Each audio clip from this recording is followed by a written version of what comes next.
Bonjour, on demande de calculer la distance. C'est un exercice qui a déjà été réalisé, mais ici je vais utiliser une deuxième méthode par la technique à plusieurs variables. Alors on va voir ça justement. Euh, donc on demande de calculer la distance entre les droites D1 et D2. C'est un exercice qui a déjà été résolu. Et d'ailleurs je peux vous dire que la distance valait entre les deux droites 10 racine de 5. Bon, on va s'en occuper, hein. Je vais m'en occuper dans un petit instant. Je vais le mettre de côté parce que c'était la réponse. Alors on avait deux droites, D1, D2. Alors, des exercices sur des distances entre deux droites, ben, il faut étudier les positions relatives, hein. Alors j'avais eu un exercice déjà au précédemment qui demandait la distance entre deux droites, mais c'était deux droites parallèles. Bon, il faut étudier la position relative. Une fois qu'on sait bien qu'elles sont parallèles, à ce moment-là, ben, on va chercher un plan perpendiculaire aux deux droites, D1, D2. On va rechercher les points de percée A1, A et A', et la distance A', est la distance en tout point des deux, voilà, en tout point des deux droites. Une fois qu'on a la distance A', on a la distance voilà, entre les deux droites, quel que soit le lieu des droites. Attention que la distance est une distance perpendiculaire, c'est pour ça qu'on va chercher un plan perpendiculaire aux deux droites, hein. C'est pour avoir quelque chose de perpendiculaire, voilà, parce qu'une distance est perpendiculaire. Bon, ben ça c'est quand on a deux droites parallèles, mais justement ici, dans cet exercice, vous pouvez remarquer que ici on a 1, 2, oui, là on a 1, 2, mais pour que ce soit parallèle, il aurait fallu avoir 1 ici. Mais on n'a pas 1. D'un côté on a 1 et de là on a 2. Ce qui veut dire que les deux droites ne sont pas parallèles. On a deux droites. Ici, il faut aller étudier pour voir si les deux droites n'étaient pas séquentes. Effectivement, elles n'étaient pas parce qu'il n'y a pas de point d'intersection. Donc les deux droites sont gauches. C'est la distance entre deux droites gauches. Donc on peut aller chercher une perpendiculaire commune et aller chercher la distance des points de contact de la perpendiculaire commune. Mais bon, le problème là était résolu pour trouver 10 racines de 5, mais je ne suis pas passé par la perpendiculaire commune. Je suis passé par ce qu'on appelle un faisceau de plan. Un faisceau de plan, bon, qui passait par D1. Bon, j'aurais pu le faire passer par D2, mais je l'ai fait passer par D1 et qui devait être parallèle à D2. Et à partir de là, je pouvais trouver la distance au travers de ce qu'on appelle euh, l'équation normale d'un plan. À travers de l'équation normale d'un plan, je pouvais trouver la distance. Ou alors, si vous voulez, vous pouvez faire la perpendiculaire commune, hein, il n'y a pas de problème. Vous trouvez les deux points de contact entre les deux droites D1, D2, la perpendiculaire commune qui est perpendiculaire à D1, D2, parce qu'une distance est perpendiculaire, et vous pouvez trouver, pour ça il y a toute une technique, hein, pour trouver la perpendiculaire commune. Bon, c'est une technique à résoudre, ben, voilà, on peut trouver facilement la distance. Une fois que vous avez les points de contact, vous pouvez trouver la distance. Donc c'est en vérité la distance entre euh, deux droites. Si vous faites par la perpendiculaire commune, vous aurez la distance entre deux points. C'est la distance entre deux points.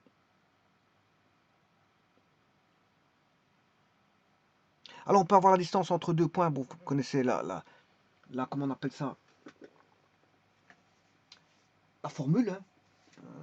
Ben, c'est x1 moins x2 plus y au carré, bien sûr, plus y1 moins y2 au carré plus z1 moins z2 au carré, le tout racine carré.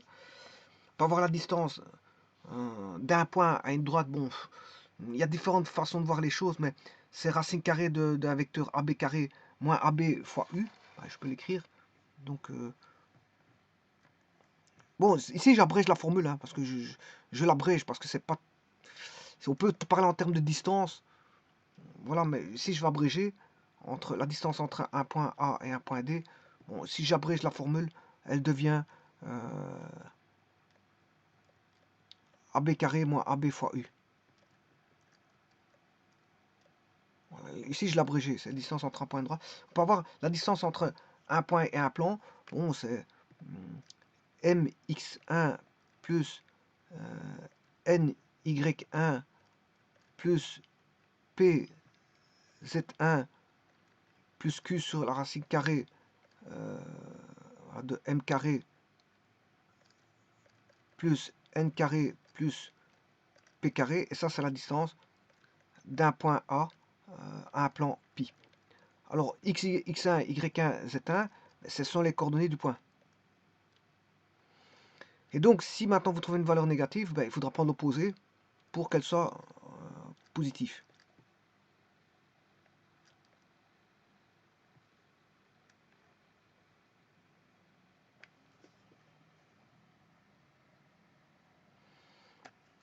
Voilà. Donc ici, vous avez un nombre qui est une distance entre un point et un plan, une distance entre un point et une droite, et la distance euclidienne que vous connaissez, que je vous ai citée, qui est une racine carrée de x1 moins x2 au carré, plus y1 moins y2 au carré, plus z1 moins z2 au carré. Bien sûr, racine carrée. Eh bien,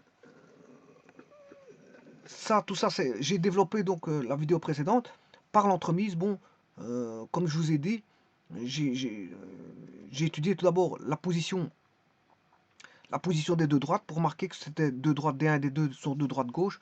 Et quand elles sont deux droites gauche, ben, il faut une technique pour aller rechercher la distance. Bon, la technique, c'était par le faisceau de plan que j'ai forcé à être parallèle à la seconde droite. Et à partir de là, par l'équation normale, ben, je peux trouver la distance. Et bien ici, je vais utiliser une autre technique, qui est la technique bon, à plusieurs variables. Alors je vais voir en quoi ça consiste, cette technique-là. Mais avant toute chose, je vais quand même dessiner le plan. Enfin, les deux droites, je m'excuse. Les deux droites.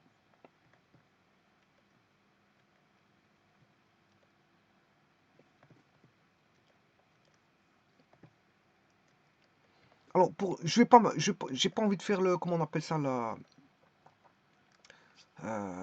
j'ai pas envie de faire le, comment on appelle ça, l'équation paramétrique. Je vais directement traiter à partir de ça. Or, ici, je sais bien que j'ai un point de passage qui est 0, moins 3, moins 2. Donc, je vais chercher un point de passage 0, moins 3, moins 2.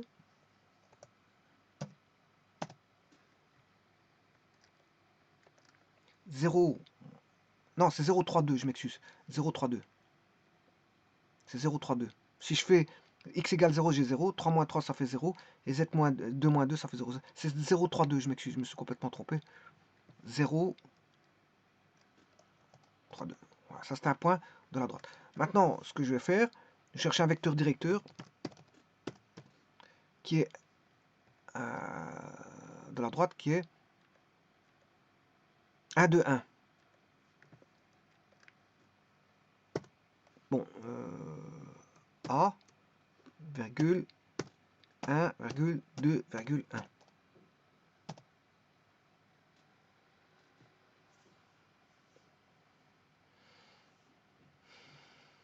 Et ça, je crois que c'est pas bon, ça.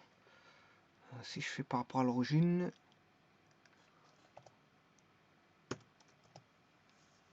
ouais, c'est ça, c'est plutôt ça. Alors, si je fais A plus U, voilà, et là, j'ai le vecteur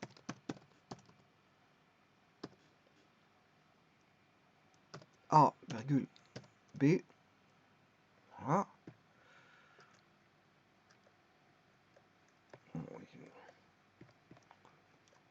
GeoGebra bloque, il est en train de bloquer, donc je vais passer à ta deux petites secondes.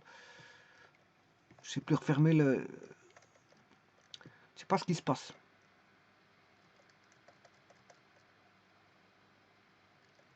Il veut plus me refermer.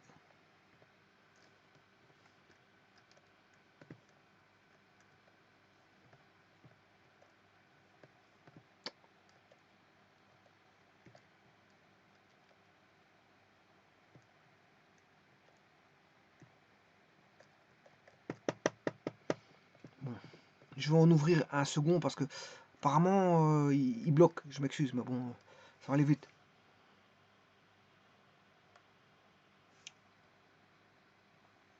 Il bloque, il veut plus me refermer le...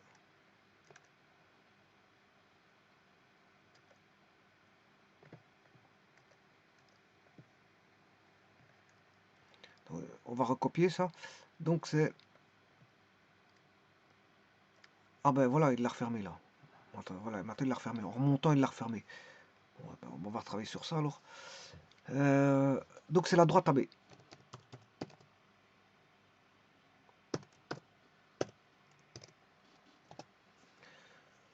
Voici ma première droite. Maintenant, je vais faire la même chose avec la seconde droite, qui est... donc, un point de passage, c'est 3 moins 1, 2. 3 moins 1, 2.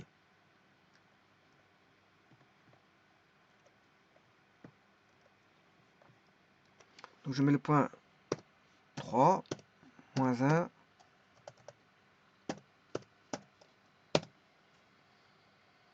Voilà. Je vais créer le vecteur directeur, c'est 1, 2, 2, je crois. 1, 2, 2, ouais.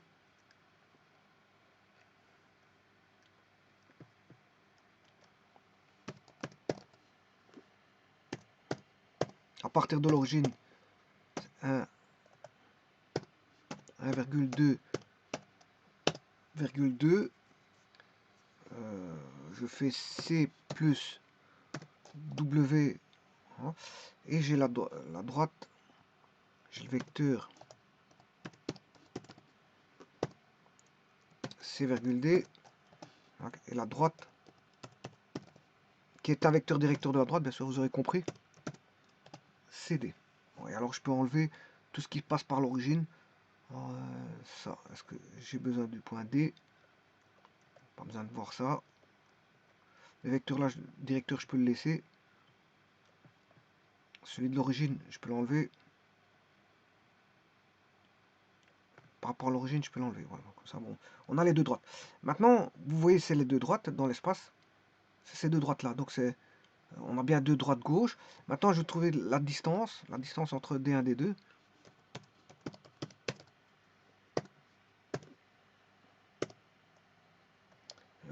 D1, je sais plus c'était quoi. D2 c'est J, mais D1 c'est F. Distance FG.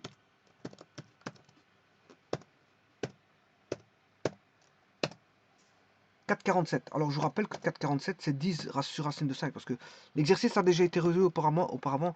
J'avais trouvé 10 racines de 5. Voilà, c'est 4,47.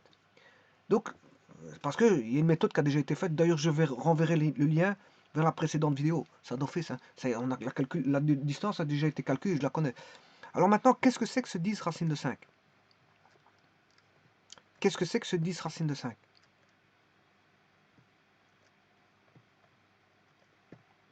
Ben, voyons voir. 10 racine de 5 n'est rien d'autre. Si je rends rationnel le dénominateur, ben, je multiplie par racine de 5 fois racine de 5. Comme ça, ici ça fait 1. Je ne dois pas expliquer tout ça parce que vous devez savoir ça. Donc on a 10 racines de 5 sur racine de 5 fois racine de 5, ce qui fait 5. Ce qui fait 10 divisé par 5, ça fait 2 racines de 5. Donc la distance, elle vaut 2 racines de 5. La distance vaut 2 racines de 5. C'est 2 fois. Là, j'ai plus de division, mais j'ai une multiplication. Racine de 5. Là, il est donné sous forme de multiplication, plutôt qu'une division. Et bien maintenant, je vais aborder comment trouver cette distance-là, non pas par une technique voilà, de création de plans, de points de percée, de distance entre deux points. Rien de tout ça. De création de faisceaux de plans, d'aller chercher un plan parallèle. Bon, rien de tout ça, rien. Juste par la technique, juste par une technique à plusieurs variables, eh bien, si, il faudra juste la distance hein, entre deux points, dont une distance paramétrée. Une distance paramétrée. Vous allez voir en quoi il s'agit. Mais avant toute chose, je vais parler de la hessienne, parce que j'ai besoin d'une hessienne. Alors, vous voyez, ici, j'avais déjà parlé de ça, entamé ça, parce que j'avais déjà fait une technique à plusieurs variables dans un des exercices. Alors, dans un des exercices, bien sûr, j'avais trouvé que, voilà, la hessienne, qui est une matrice, hein, c'est une matrice, ce qu'on appelle une matrice hessienne, ou simplement hessien, ou la hessienne, d'une fonction f, donc il faut qu'on ait une fonction, et la matrice carrée, donc c'est une matrice carrée, notée h de f. Bon, donc je vais la noter h de f pour hessienne, de ses dérivées partielles secondes. Donc c'est toutes des dérivées secondes, si vous voulez. Et bien sûr, dérivées partielles. Hein. On a là-dedans que des dérivées secondes. Alors, étant donné une fonction de f à valeur réelle, ici c'est une fonction de Rn. Hein. Moi, j'ai pas besoin de fonction de Rn, puisque je vais avoir une fonction à deux variables. Vous allez voir pourquoi deux variables. Je vais vous le dire tout de suite d'ailleurs, pourquoi j'ai deux variables. Alors, ça c'est la hessienne, hf. Bon, pourquoi j'ai deux variables? Pourquoi c'est une 2, 2? Parce que regardez bien, la distance, ouais, j'ai pas besoin de la racine carrée. Parce que la distance, c'est une racine carrée, distance euclidienne. Mais ici, je ne vais pas utiliser la racine carrée parce que je prends d carré. Si je prends d carré, il n'y a plus de racine carrée. Donc je prends d carré. D carré, c'est x1 moins x2 plus y1 moins y2, bien sûr au carré, plus z1 moins z2 au carré.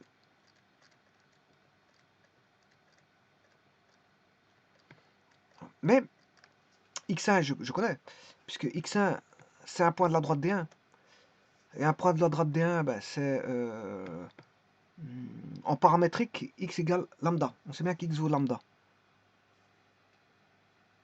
Voilà. Donc on aura, je vais faire les deux droites, hein, comme ça je les aurai toutes pour toutes les deux.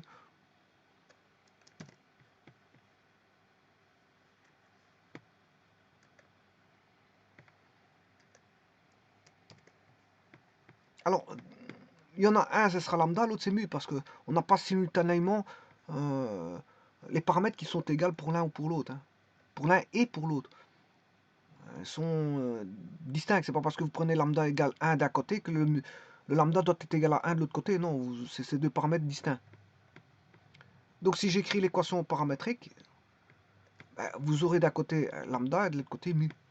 Donc j'ai D1 vaut x égale lambda, y égale 2 lambda plus 3, z égale lambda plus 2. Et alors bon, pour la droite D2, bien sûr avec lambda appartenant à R, hein, bon ça vous le savez, bon, x égale lambda, enfin mu justement, j'ai dit qu'il y avait c'était deux paramètres distincts, hein, c'est pas simultanément les mêmes paramètres, mu plus 3, y égale 2 mu moins 1, et z égale 2 mu plus 2. Eh bien, ça je vais remplacer, bon, le x1, j'aurai x1, y1, z1 qui est un point quelconque de la droite, et x2, y2 qui est un point quelconque de la droite, et je vais minimiser la distance justement, faire en sorte que la distance soit minimale. Parce que la distance entre deux droites, c'est la distance, c'est la plus courte distance. La distance entre deux points, c'est la plus courte distance. Donc il faut minimiser cette distance. Comment? Par, non pas la racine carrée, mais d carré. Je vais prendre d carré. Donc je vais faire, je vais reprendre ceci. Bon, tout d'abord, je vais aller chercher cette équation-là qui est la distance à minimiser.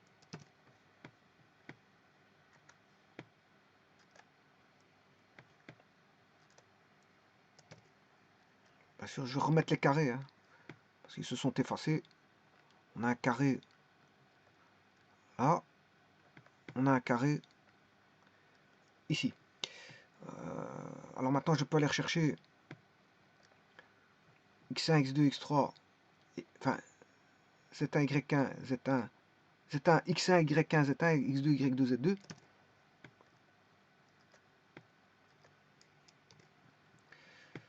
Que je vais remplacer là-dedans. Alors, x1, c'est lambda.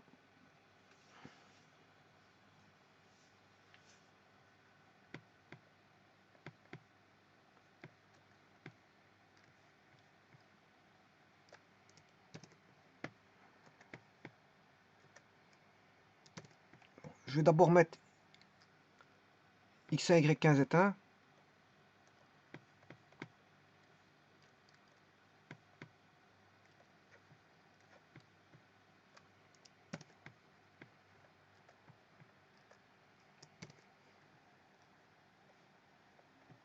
Alors, x1, c'est lambda.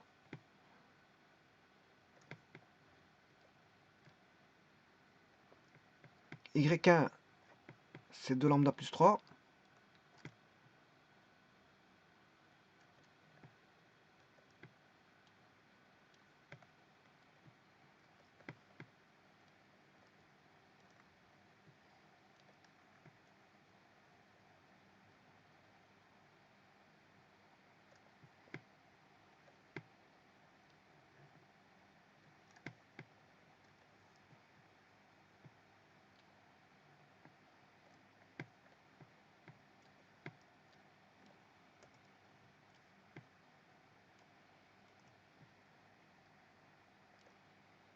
Et Z1, c'est lambda plus 2.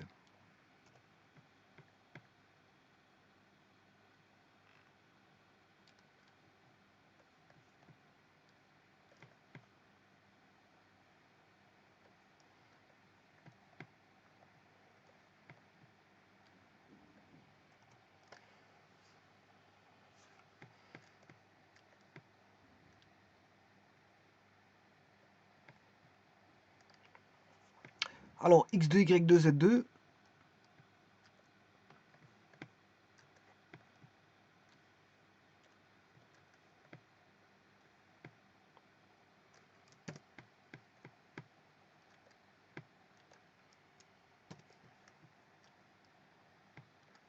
Mu plus 3.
Moins 2 mu moins 1.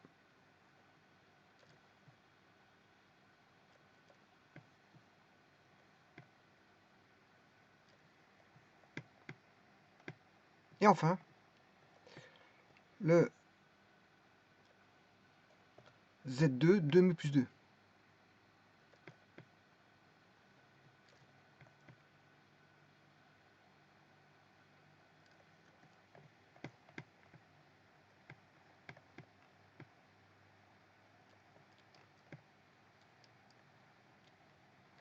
Alors, il y a le petit carré que je vais mettre là-bas.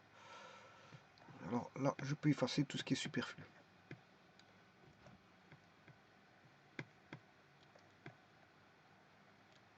Là, on a un carré.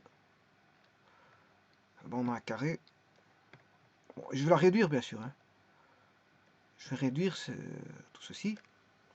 Donc, on a, si vous voulez, une fonction en lambda mu. Lambda mu. Donc, comme il vous dit ici sur le site internet, bon, moi, j'ai pas du Rn, j'ai pas x1, x2, jusqu'à xn. J'ai pas un vecteur voilà, à une dimension.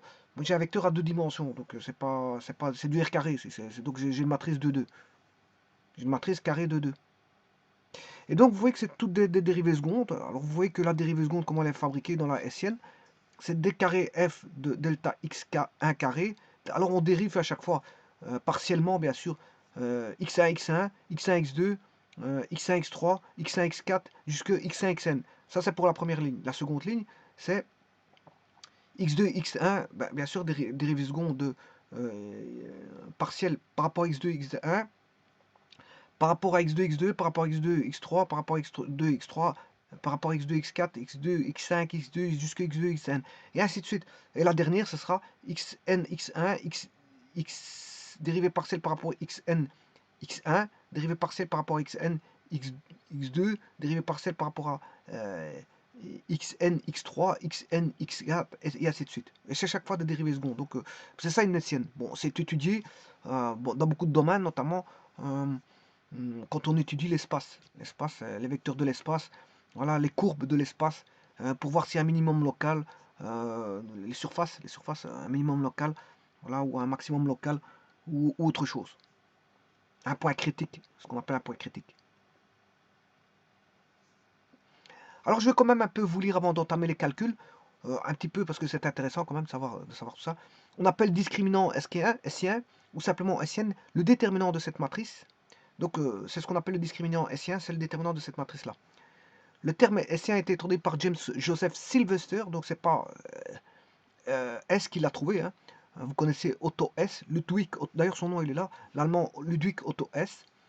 En hommage, il l'a fait en hommage aux mathématiciens. Bon, donc c'est pas Otto Hess qui a fait cette matrice-là, mais c'est Joseph Sylvester, et c'est très bien, parce qu'il a donné un nom à une autre personne en hommage à un Allemand, Ludwig Otto Hess.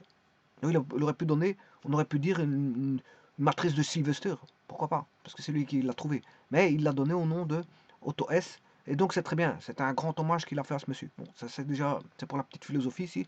Soit notamment f une fonction de classe c carré définie sur un ouvert, donc une boule verte, de l'espace E, valeur réelle, à valeur réelle, sa matrice hessienne est bien définie et en vertu du théorème de Schwarz, elle est symétrique. Donc on a une matrice symétrique ici. On appelle forme hessienne la forme quadratique associée à la matrice hessienne. Application à l'étude des points critiques. Voilà, vous voyez, c'est l'application, elle est utilisée pour l'étude des points critiques. On suppose f fonction de classe c carré sur un ouvert u. La matrice hessienne permet dans de nombreux cas de déterminer la nature des points critiques de la fonction f, c'est-à-dire des points d'annulation du gradient. C'est utilisé notamment en économie, hein, quand il y a des fonctions à plusieurs variables, on peut utiliser voilà, S à certains moments parce qu'on a des hypersurfaces voilà, décrites par des équations multiformes, puisqu'on a plusieurs variables qui entrent en jeu en économie. Enfin, voilà, on a parfois, il faut maximiser ou minimiser le profit en fonction de plusieurs variables, de plusieurs fonctions présentes. Et donc, on utilise généralement, on peut utiliser, pas en général, mais on peut utiliser bon, les matrices hessiennes quand ça s'applique. Quand on peut appliquer les siennes, ben, on fait appel à une sienne. Bon, c'est utilisé en économie, c'est utilisé, je veux dire, dans l'espace, mathématiques de l'espace, ceux qui font des études, voilà, de l'espace à proprement parler, c'est-à-dire à l'espace de l'univers. L'univers, bon, il y a toutes sortes de courbes là-bas dans l'univers. Donc on parle de vecteurs, de vecteurs de direction, des courbes, il y a des courbes bien spécifiques. Hein, pour voir voilà, les courbes relatives à la gravité, les courbes décrites par la gravité, voilà, des courbes superficielles. Et donc tout ça peut être décrit par des courbes spécifiques avec des vecteurs et bien sûr des dérivés aux dérivés partiels et bien sûr des matrices hessiennes. Donc on retrouve des matrices hessiennes pour ceux qui font des études de l'univers. C'est ça que je veux dire. Mais on en retrouve aussi en économie et bien sûr en mathématiques. Et ça, ce que vous voyez la courbe là-bas, euh, hmm, c'est ce qu'on appelle une selle de cheval. C'est une selle de cheval. Alors, ils vous disent que condition nécessaire d'extrémum local. Voilà, ça c'est une condition nécessaire pour avoir un extrémum local. Si A est un point de minimum local de f, alors c'est un point critique de la hessienne. A est positif, c'est-à-dire que la forme hessienne est positive.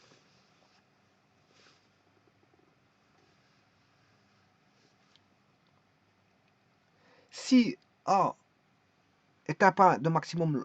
Donc j'ai parlé de minimum local, il faut que si A est un minimum local, la forme hessienne est positive.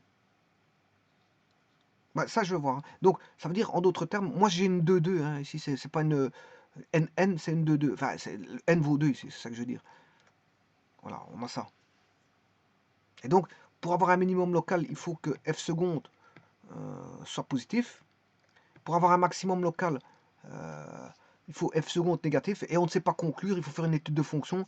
euh, voilà, pour en savoir plus si f seconde est nul. Voilà. Donc, et ça, j'ai eu un cas de figure, f seconde égale est nul. On ne pouvait pas conclure, mais on pouvait trouver quand même bon, une distance. Pourquoi? Parce que la distance, je l'avais calculée auparavant par une méthode qui n'était pas par, par la technico-dérivée partielle. Donc, je connaissais la distance parce que je l'ai calculée par une... C'était la distance entre deux droites parallèles. Donc là, la SN me disait que c'était nul, donc je ne pouvais pas conclure. Mais comme j'avais déjà fait le calcul auparavant, on pouvait montrer que la distance, on la connaissait quelque part. Voilà. Donc j'ai pas besoin de faire une étude de concavité ou de quoi que ce soit. J'ai pas besoin de faire une étude complémentaire parce que je connaissais la distance, elle a été calculée autrement. Donc bon, donc je la connaissais, donc je n'ai conclure, je peux conclure parce que je connais la distance, parce que je l'ai calculé autrement. C'est ça. Bon, donc f seconde, quand vaut 0, si vous commencez directement par la technique à plusieurs variables, ben, si vous trouvez f seconde égale 0, vous ne pouvez pas conclure. Hein. Voilà, vous ne pouvez pas conclure. Donc à ce moment, il faut passer par une technique, soit étudier la fonction et regarder quand est-ce qu'on a un minimum, etc., etc. Mais bon, mais généralement, à ce moment, vous utilisez la technique classique de recherche de distance par les formules hein, de distance. Bon, maintenant, si f second est positif, on a un minimum local. Et ici, bon, quand on parle de distance, bon, rechercher une distance, c'est un minimum qu'on recherche, hein. C'est minimiser la distance, hein. On cherche à minimiser la distance, on ne cherche pas à maximiser la distance. Voilà. Maintenant, quand vous faites de l'économie, on peut soit maximiser ou minimiser ou voilà ou rendre constant. Donc ça dépend du problème économique qu'on a, avec les variables que l'on a, les fonctions que l'on a en présence. Voilà, donc, qu'est-ce qui est contrainte? Les courbes de contrainte. En économie, on a des courbes de contrainte. Il faut jouer avec ces courbes de contrainte qui sont des hypersurfaces. Et on peut utiliser les techniques à plusieurs variables. Et là, ça dépend. La SN va dépendre. Voilà, si on veut minimiser, maximiser le profit, par exemple, ou rendre constant un profit, ben voilà, on va jouer sur voilà, f seconde positif, négatif, ou f seconde égale 0. Bon, sachez qu'ici, moi, c'est une distance que je cherche, donc une distance, c'est toujours minimum. Donc, pour avoir une certaine, pour minimiser la distance, il faut que f seconde, la SN soit positif. Voilà, en gros, c'est ça. Et c'est ce qu'ils disent ici. Voilà, un point critique, c'est ça, hein. Condition nécessaire d'extrémum local. Alors, un extrémum local, je vous rappelle que c'est soit un maximum ou un minimum, hein. Extrémum, c'est les extrêmes. Soit un minimum ou un maximum. Alors, donc, ils vous disent ici, bon, un point A de minimum local de f est un point critique et la SN en A est positif. Voilà. Un minimum, la SN est positif. Un maximum, la SN est négatif. En particulier, si la SN en un point critique admet au moins une valeur propre strictement positive et une valeur propre strictement négative, le point critique est un point col. Voilà, là il faut un point col, vous l'avez ici sur le dessin. Voilà, vous regardez la selle de cheval, vous avez un point col. Là, vous avez euh, une valeur propre strictement positive et une valeur propre strictement négative. À ce moment, on a un point col.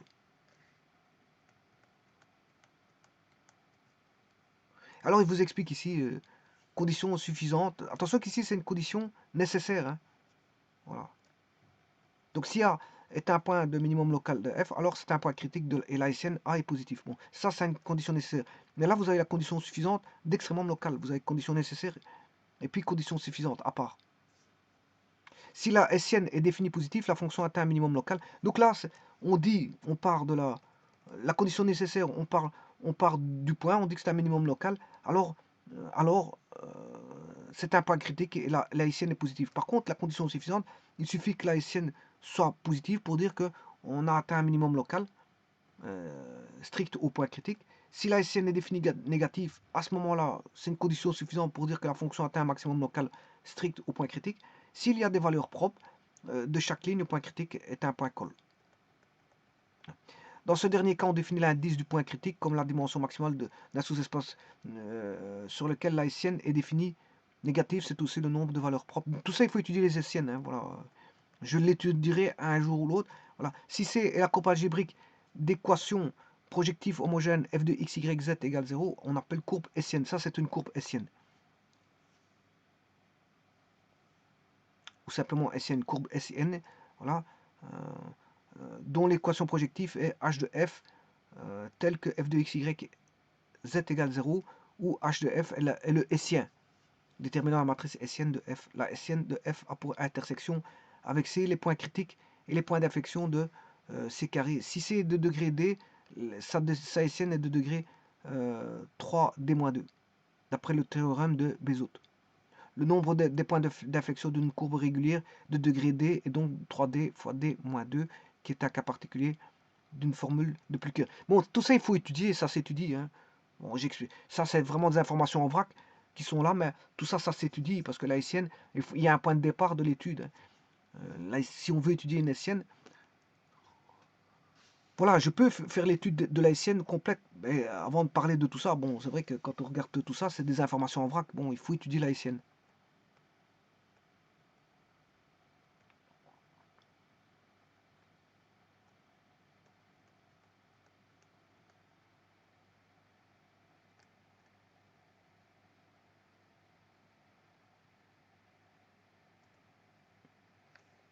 Vous voyez, ici, il parle de métrique riemannienne, mais ça, c'est quand on parle de l'espace. Hein.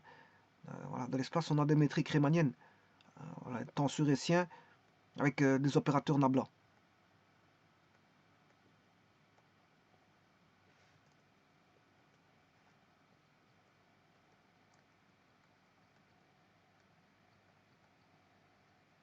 Bon, mais tout ça, moi, j'ai pas besoin de ça. J'ai pas besoin du lemme de mort, j'ai pas besoin de la métrique riemannienne ou quoi que ce soit, ou de la variété différentielle. Je n'ai pas besoin de tout ça. Bon, donc ici, ça va être simple. Ici, c'est juste pour parcourir un tout petit peu. Euh, euh, c'est juste pour parcourir certaines petites choses. Voilà, mais c'est pour vous dire ici que euh, là, je crée ma Sienne, ma matrice Sienne, voilà, H de F. Et là, je dois étudier la dérivée seconde par rapport à mu, la dérivée seconde par rapport à lambda, dérivée seconde de... D'abord, il faut dériver ici mu.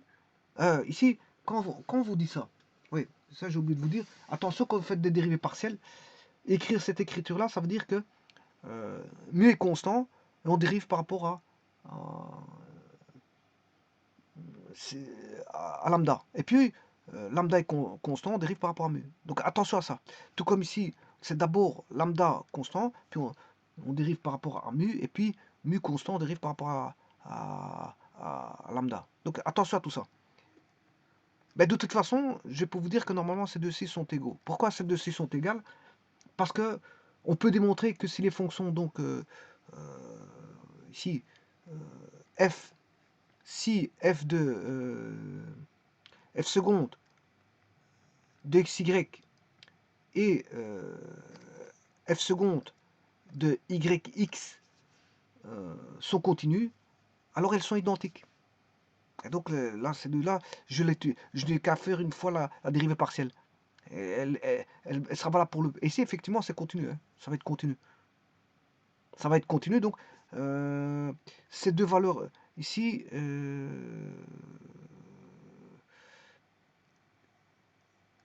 ouais, attention qu'ici, je me demande si j'ai pas oublié un carré ici.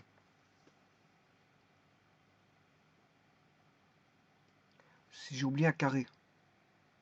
Si j'ai oublié un carré, hein, parce que bon, il faut le faire deux fois parce que c'est celui-là, le déterminant, c'est des carrés f fois des f carrés, et puis il faut multiplier ceci au carré. Mais de toute façon, comme elle est continue, bah, la valeur sera identique. Hein. Je le fais qu'une fois. La fonction est continue. J'ai pas besoin de calculer des f, des lambda par rapport à des mu, et des f par rapport à des mu. Enfin, c'est des carrés f par rapport à des lambda, des mu, delta mu, ou des carrés delta carré f par rapport à des delta mu, delta lambda. J'ai pas besoin de faire ça. Je le fais qu'une fois, c'est bon. Parce qu'on sait bien que c'est continu ici. Bon, bon, vous allez voir tout de suite que c'est continu. Alors, f de lambda mu, il vaut quoi? On a lambda moins mu plus moins 3 au carré plus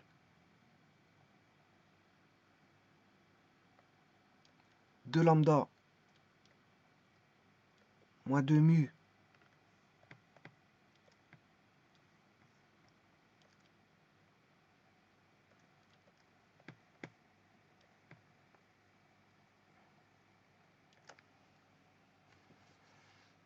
plus 3 plus 1,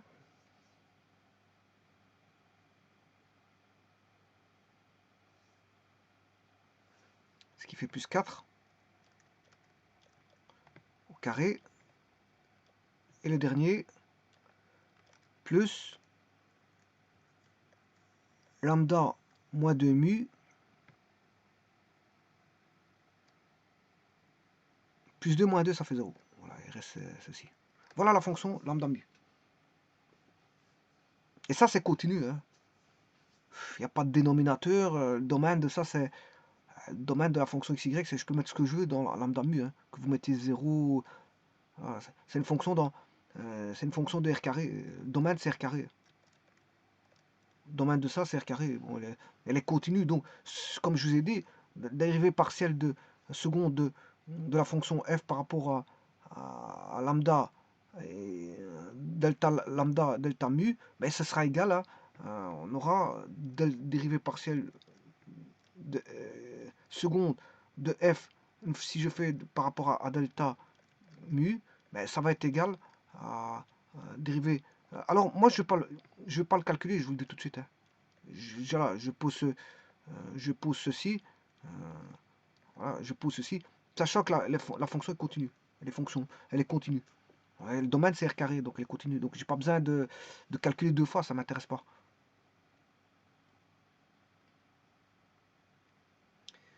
Bon, ben, on va calculer cette dérivée.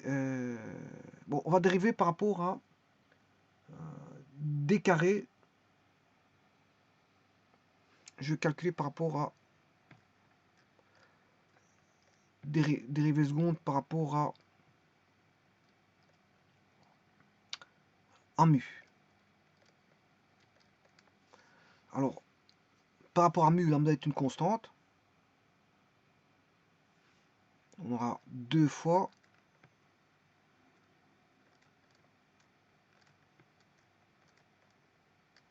bon, ça il faut que j'aurai pas de place ici. Je vais pas faire ça sur un ticket de tram. Bon, je pourrais développer tous les carrés. Hein. Bon, ne faites pas ça parce que ça va prendre beaucoup de place. C'est pas comme ça qu'on fait. Bon, ça prendrait beaucoup de place. Si vous faites ça, vous aurez au moins une page de calcul. Donc, évitez de mettre tout carré et puis aller chercher la dérivée.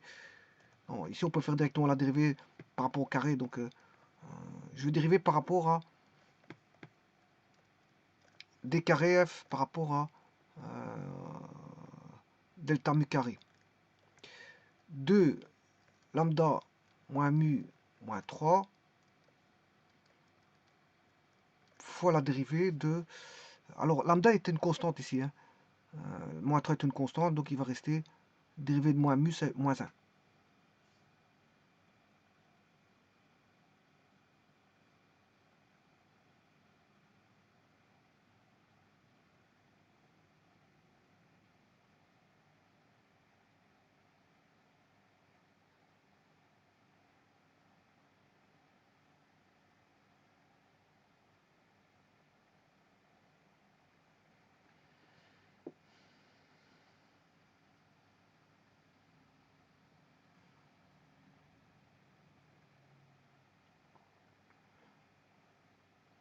Mais le problème, je ne connais pas lambda mu, il faut que je trouve le lambda mu. Ouais.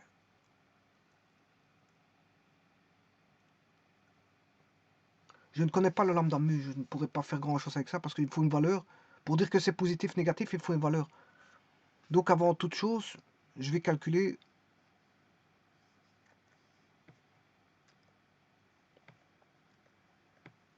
parce que c'est bien de faire la dérivée partielle, mais j'aurai pas de valeur qui me disent que j'aurai voilà, de lambda mu. Pour trouver le lambda mu, justement, il faut que je recherche d carré par rapport à delta u et delta carré par rapport à delta lambda.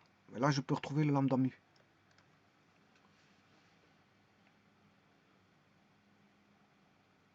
Parce que je dois minimiser, donc voilà. D carré, c'est ceci. Bon, il manque un carré, je vais le mettre tout de suite. Hein. Bon, vous savez qu'il y a un carré qui est là. Il y en a un autre qui est là-bas. Parce que si je cherchais la hessienne ici, j'aurais pas de valeur, j'aurais des lambda mu. Donc, c'est lambda mu, il faut le trouver. Hein. Et ça, c'est par la minimisation, justement.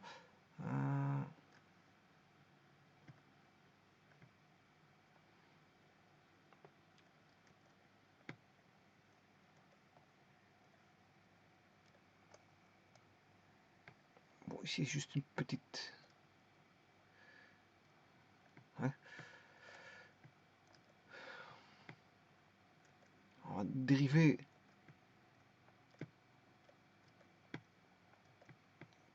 par rapport... je vais d'abord faire par rapport à mu.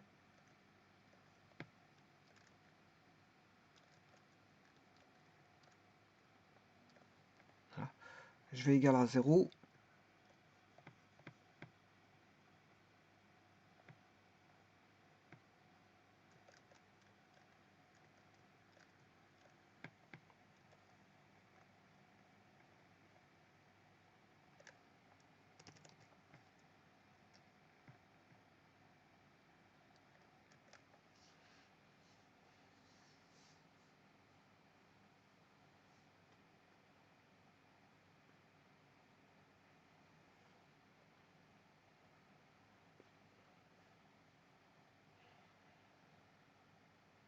Alors maintenant, je peux trouver lambda mu.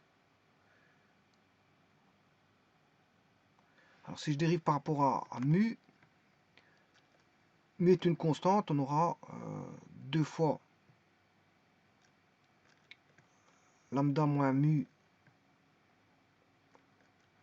moins 3, mu étant, lambda étant constante, donc ça qui fait moins 1, on aura moins 2.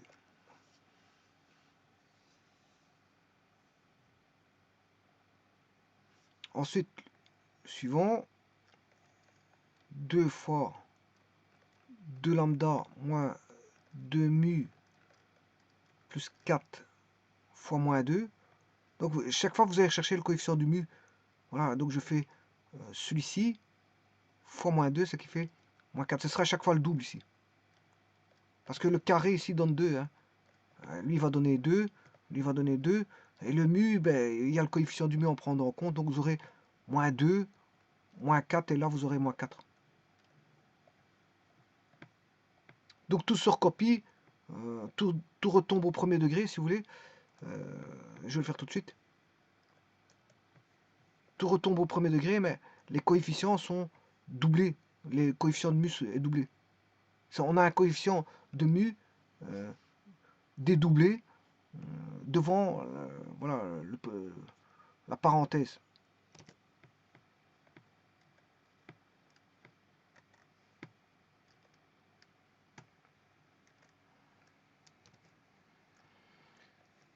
En d'autres termes, vous aurez quoi? Vous aurez moins 2. Parce qu'ici, on a moins 1.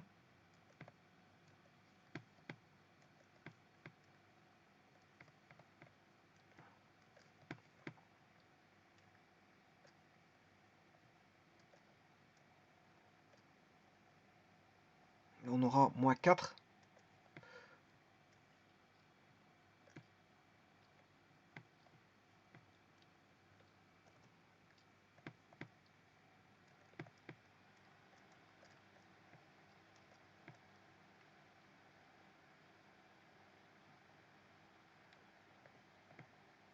Et on aura moins 4.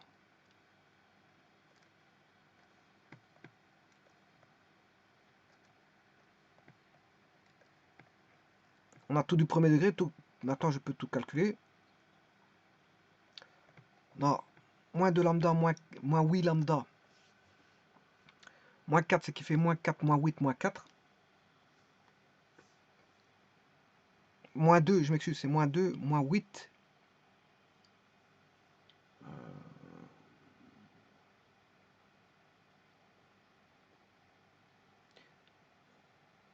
Moins 2, moins 8, moins 4.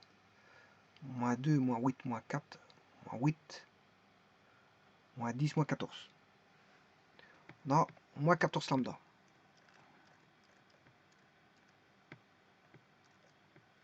Les mu. 2 plus 8, ça fait 10. Plus 8, ça fait 18.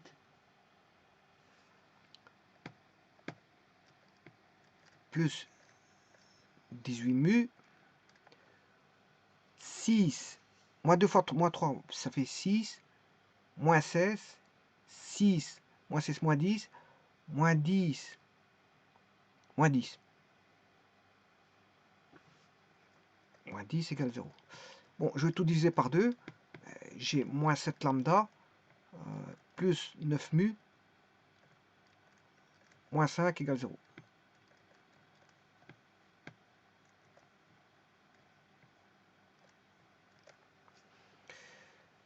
On va faire la même chose. Comme ça, j'aurai un système de deux équations à deux équations. Je pourrais trouver lambda mu.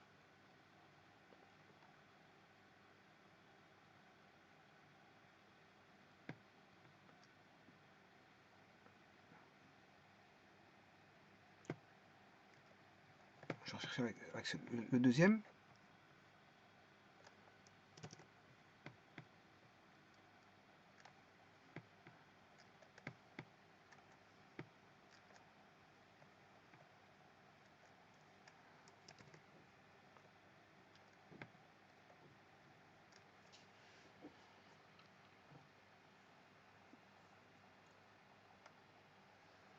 Donc cette fois-ci, c'est le lambda, c'est le coefficient lambda, on a 1. Je vais dériver par rapport à lambda. C'est df par rapport à lambda. Donc je vais dériver par rapport à f par rapport à lambda. Donc on aura, là j'ai un coefficient qui vaut 1. C'est la même chose que tout à l'heure, mais c'est avec le coefficient lambda. Une fois 2, 2. 2 fois 2, 4. Et une fois 2, 2. Voilà, j'ai tous les coefficients. Et tous les seconds degrés, ils deviennent premier degré.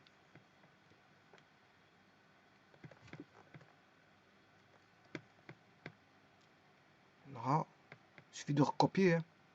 Je recopie.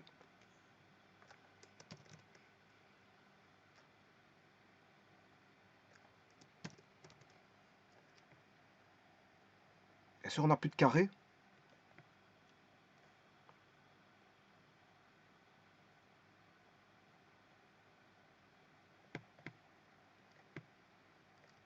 plus,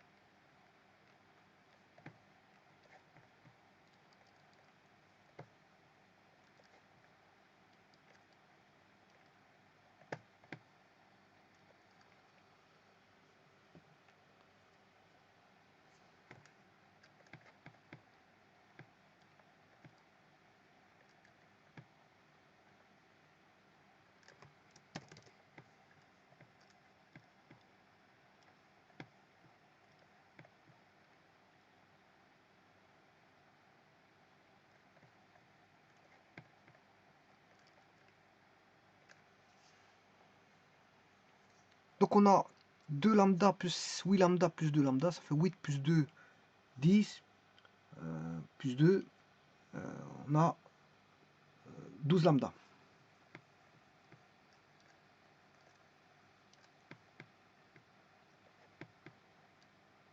Alors mu, on a moins 2, moins 8, c'est moins 10 plus 2, moins 8, mu.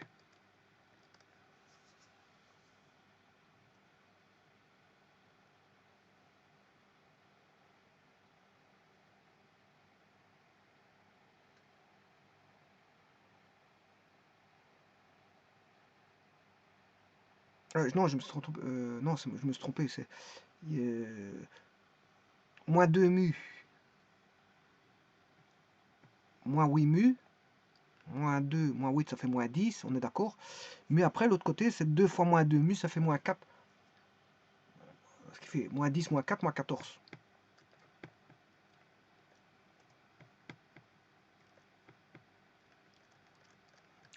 Alors, moins 6 plus 16, 16 moins 6, 10. Ce qui fait, si je divise par 2, 6 lambda, moins 7 mu, plus 5, égale 0. Et là, j'ai la première et la seconde équation. Bon, je vais chercher ces deux équations. Je vais aller chercher la première.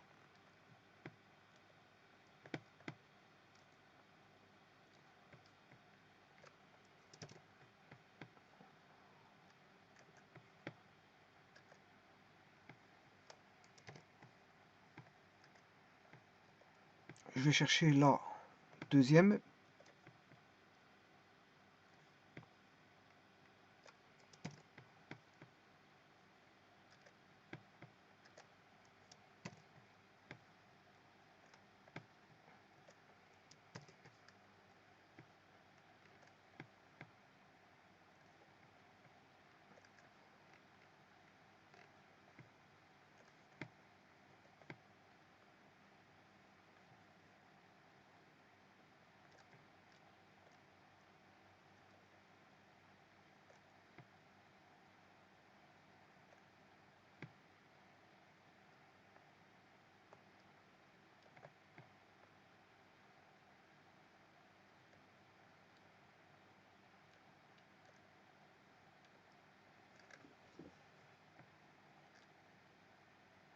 Donc là, on a bien dérivée seconde, enfin dérivée première, dérivée partielle première par rapport, c'était à mu la première, qui doit être égale à 0 pour minimiser, et dérivée partielle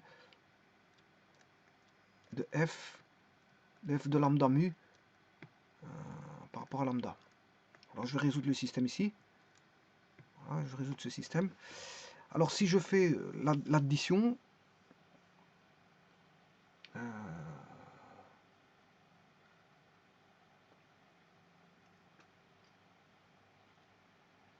je vais multiplier, je vais faire par combinaison linéaire. Je vais multiplier par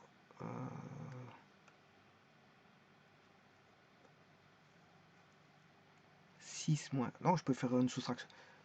Si je fais une soustraction, j'aurai enfin une addition 6 moins 7, c'est moins lambda. Ouais, ben je vais faire par combinaison linéaire. Fois 6, fois 7. Donc on aura moins 42 lambda. 42 lambda. 6 fois 9, 54 mu. Moins 49 mu. 6 fois 5, 30. 7 fois 5, 35.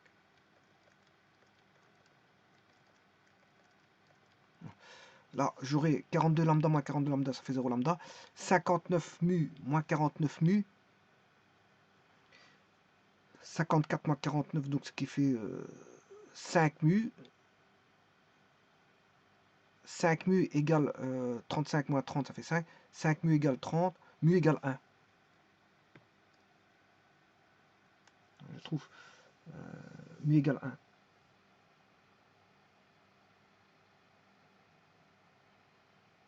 Donc j'ai bien 54 moins 49, c'est moins 5 mu. Je vais l'écrire, hein, pour pas me tromper aussi, parce que 35 moins 30, ça fait plus 5, égale 0. Donc, moins 5 mu égale moins 5. Donc, mu égale moins 1.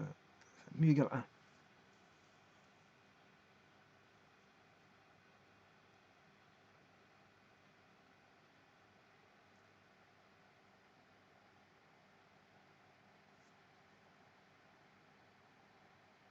Six fois 5, moins 7, 6 fois moins 7, moins 42, 6 fois 7, 42.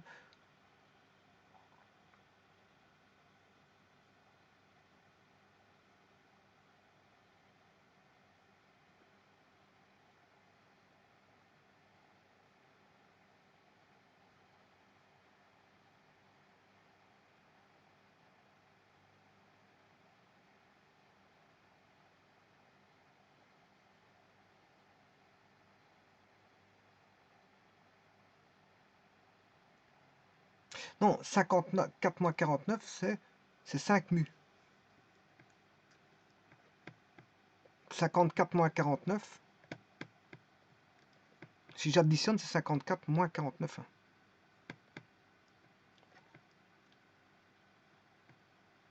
Bon, j'ai mal écrit ici, bon, c'est juste pour faire mes petits calculs.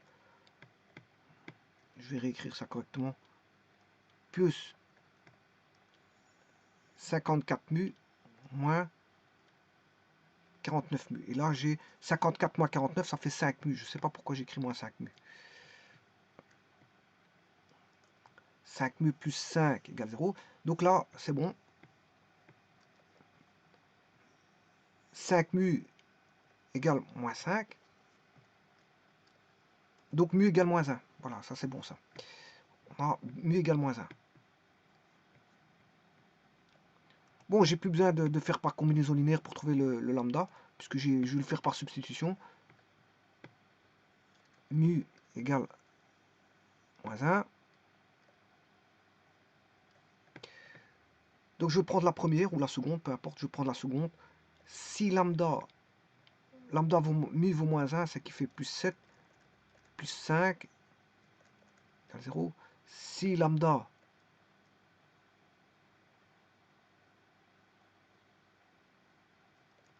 égale moins 12, Donc lambda égale moins 2.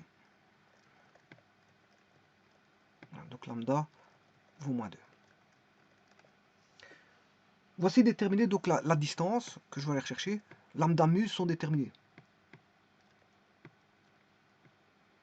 La distance elle est là. D carré.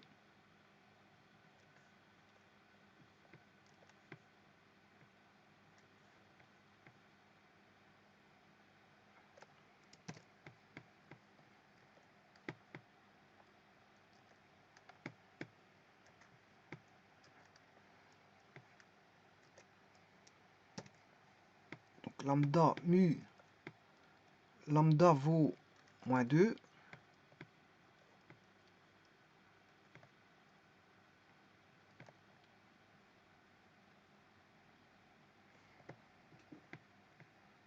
Et mu vaut moins 1. On va remplacer. Lambda, c'est moins 2. Mu, moins 1, plus 3, au carré. Da vaut moins 2, plus 3, moins mu vaut moins 1, au carré, plus lambda vaut moins 2, moins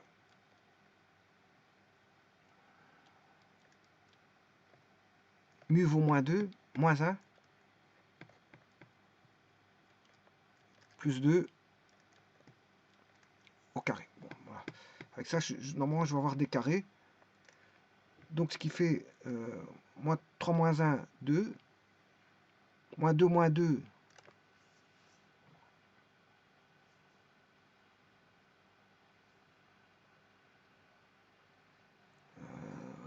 4.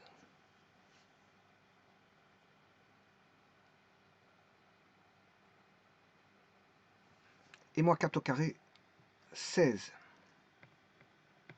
Voilà pour le premier. Le second, moins 4 plus 3, moins 1. Moins 2, moins 1, moins 3. Moins 1, moins 3, c'est moins 1 plus 3. 3 moins 1, 2. 2 au carré, 4.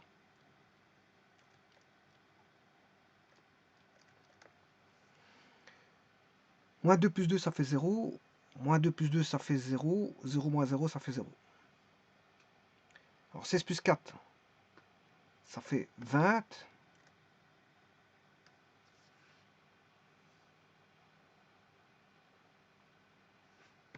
Bon, je vous rappelle que la distance, c'est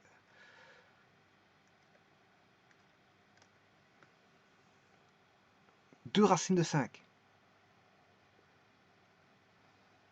C'est 2 racines de 5. Je vous rappelle que ceci, c'est 2 racines de 5.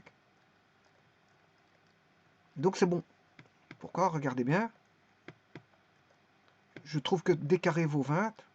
Ouais, c'est pas... Oui, par les SN, vous n'êtes pas score sûr. Hein. Ouais, c'est parce que, vous voyez, j'ai été vérifié par rapport à l'autre. Là, je suis sûr et certain que c'est la bonne distance, mais je dois vérifier par les SN, bien sûr. Hein, pour voir si c'est un minimum ou un maximum. Bon, vous aurez compris que la distance, elle est bonne. Hein, ici. Parce que j'ai été vérifié avec l'autre. C'est ça, bon, je peux pas faire ça. Si vous faites la technique à plusieurs variables, voilà, vous pouvez utiliser une autre technique que si f seconde de la SN est nul. Voilà, si il est nul, là, à ce moment, vous pouvez aller voir une autre, ne pas conclure, mais vous pouvez aller voir une autre technique pour voir si c'est bon ou pas. Voilà, mais ici, bon, vous aurez compris que j'anticipe un petit peu les choses pour voir si mes calculs sont bons. Je peux pas faire ça. Je peux pas aller voir si l'autre est bon. Voilà. Là, vous devez avoir 20, ce qui veut dire que D, c'est racine carrée de 20, mais racine carrée de 20, c'est racine carrée de 4 fois 5, ce qui veut dire 2 racines de 5. La distance est 2 racines de 5. Effectivement, la distance est 2 racines de 5. Voilà, la distance est 2 racines de 5.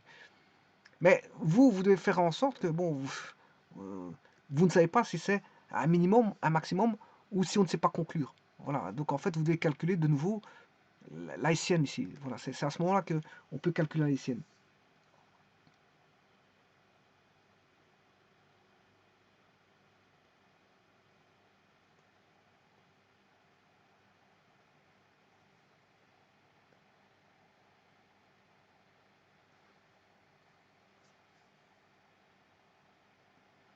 Alors, pour calculer la Hessienne, il faut que je calcule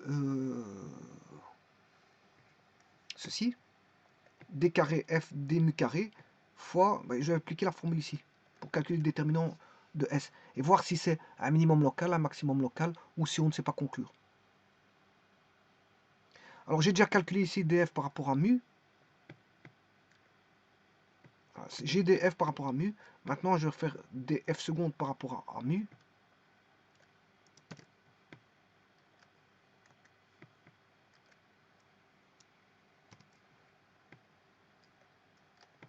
Je vais dériver une seconde fois.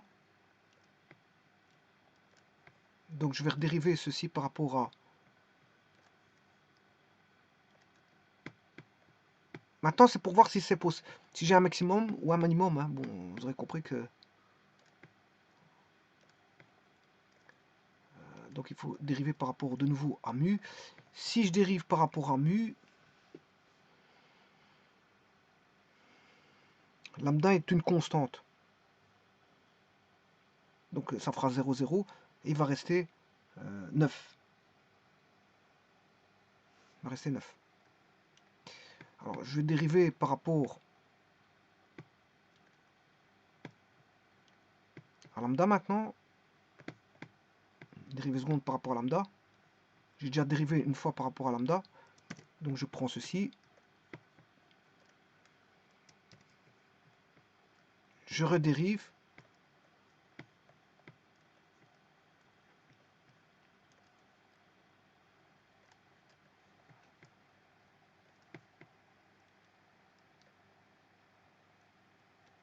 Là, c'est la confirmation pour voir si c'est un minimum ou un maximum local. Bon, mais moi, comme j'ai été vérifié, que je connais la distance, donc je peux vous dire que c'est un minimum. Hein. Un minimum local. Ouais, parce que j'ai triché un petit peu. J'ai été voir la réponse de l'autre technique qui me permettait de trouver la réponse de la distance. Là-bas, il n'y a rien à vérifier. Il ne faut pas vérifier si on a un minimum ou un maximum. Ça, c'est la technique à plusieurs variables voilà, de maximisation, minimisation, ou de voir si on sait, voilà, ou de constance.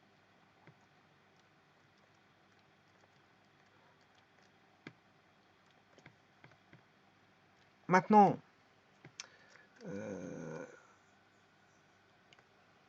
mu est une constante, donc on aura la réponse est 6. Voilà. Donc je connais le produit là, il est facile, hein, parce que ce sera 9 fois 6. Voilà, maintenant je vais calculer ceci.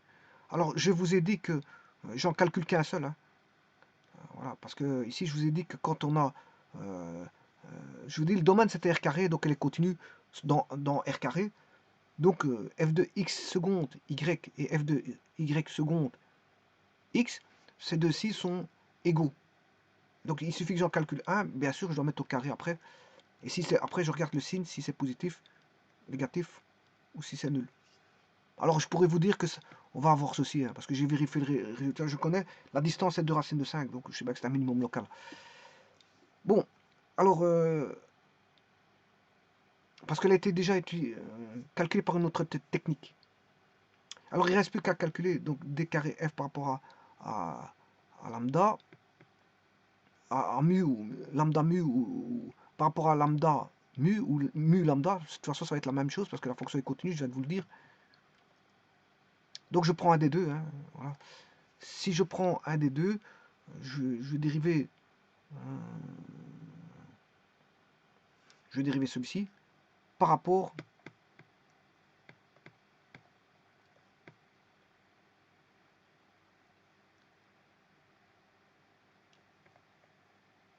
ça c'est delta f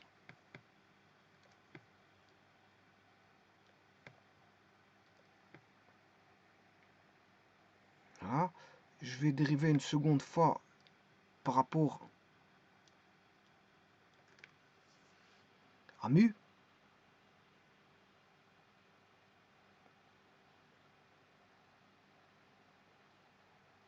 Voilà. Si je dérive ici par rapport lambda par si je dérive ici par rapport à mu, j'aurai moins 7. Voilà. Si je dérive celui-ci par rapport à lambda, j'aurai moins 7. Donc le résultat c'est moins 7. Donc j'ai moins 7 d'un côté, moins 7 de l'autre. Donc ça fait moins 7. Donc j'aurai moins 7 au carré. Donc on aura, la SN dira qu'on aura 9 fois 6 moins 7. Je le calcule ici. Je vais refaire une nouvelle page.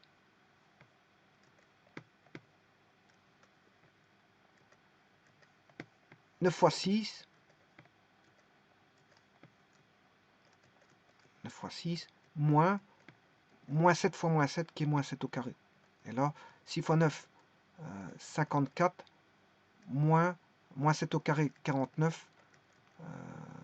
54 moins 49.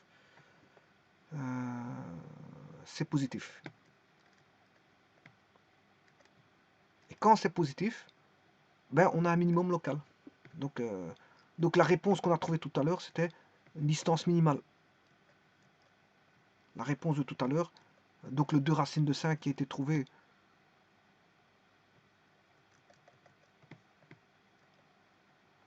Le 2 racine de 5,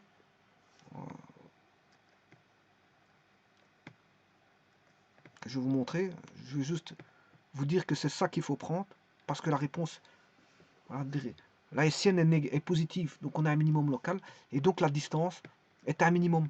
La distance trouvée de 2 racines de 5, voilà, la distance qui a été trouvée ici par des carrés, mais c'est un minimum. Donc c'est bien la distance, c'est bien la distance, voilà, c'est bien la distance qui est minimalisée.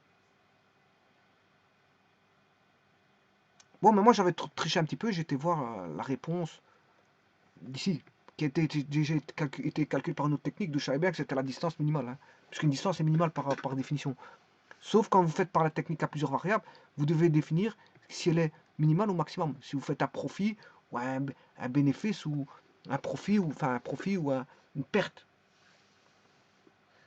Enfin, si vous faites une minimisation ou une maximalisation. Parce que les profits peuvent être minimales ou maximales. Je m'excuse, c'est pas ça n'a rien à voir avec profit et gain, un gain, mais c'est plutôt un profit. Mais on peut utiliser aussi des fonctions qui sont de la rentabilité. On peut avoir une rentabilité minimale ou maximale. Tout dépend de la fonction rentabilité, fonction voilà, profit, fonction de ce qu'on veut. En économie, c'est comme ça. Mais si c'est une distance c'est toujours minimale. On n'a jamais une distance maximale. Chercher la distance, c'est toujours la plus courte distance qu'on recherche. Hein. On ne cherche pas la plus grande distance, ça ne nous intéresse pas. De toute façon, la plus grande distance, entre deux droites, bon, elle risque de s'étendre vers l'infini, hein, parce que bon, elle s'écarte, si elle s'écarte, bon, la plus grande distance, vous n'en trouverez pas. Donc on parle de distance en géométrie analytique dans l'espace, en termes de minimalisation. Donc quand vous faites par les hessiennes, il faut prouver que vous avez un minimum. C'est surtout ça. Prouver que vous avez un minimum. Et puis, quand vous savez que vous avez un minimum, ben, ce que vous avez retrouvé, ben, vous pouvez le considérer que c'est une distance. Parce que ceci, ça a déjà été trouvé par avant. Voilà, donc on a bien une distance ici. Puisque c'est un minimum local par la technique à plusieurs variables. Donc c'est bien une distance minimale. Alors, si vous aviez obtenu f second égale 0, à ce moment on ne peut rien conclure, soit vous faites une étude de la fonction, mais l'idéal c'est d'aller exploiter la technique voilà, des formules de géométrie analytique dans l'espace qui va vous donner directement la distance. Hein. Voilà. Je vous remercie.